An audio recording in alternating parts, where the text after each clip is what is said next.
Just hours on their new assignment, and DPS troopers have already found 26 of the 47 children they were looking for.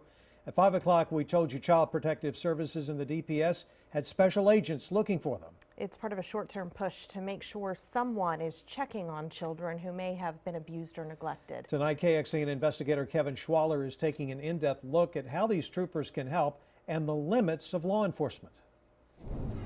Cortney Jones is now a voice for children in Texas. She spent 10 years in the foster care system, and that time included encounters with police officers. She says police care, but they have a different kind of training than caseworkers. If an officer is coming into a home and saying that there's allegations of abuse and neglect, someone is probably going to be 9 times out of 10 very scared, and they may respond out of fear. If it's being done thoughtfully and well-trained people are being involved, it could be fine. David Finkelhor is the director of the Crimes Against Children Research Center at the University of New Hampshire.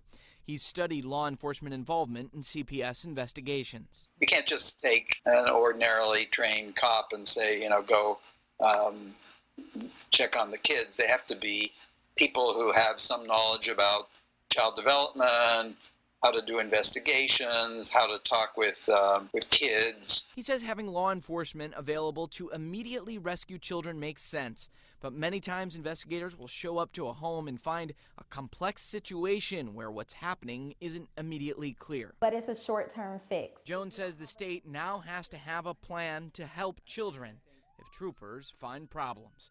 Kevin Schwaller, KXAN, investigates. The director of the center in New Hampshire says their child protection services can also learn some things from police. He says police officers tend to have longer careers and higher levels of satisfaction compared to the high turnover we see with child protection caseworkers. Here in Texas, police get involved when there's suspicion of criminal abuse or neglect of a child, but we found in some places law enforcement gets involved from the very beginning of a case. Florida tried out a model where county sheriff's offices took over child protection investigations. Typically, the sheriff hired a civilian investigator to make initial visits with a deputy sheriff. The 2003 report found child abusers were not more likely to be arrested under this new system. A spokesperson for the Florida Department of Children and Family says sheriff's offices in 6 Florida counties remain in charge of child protection investigations there.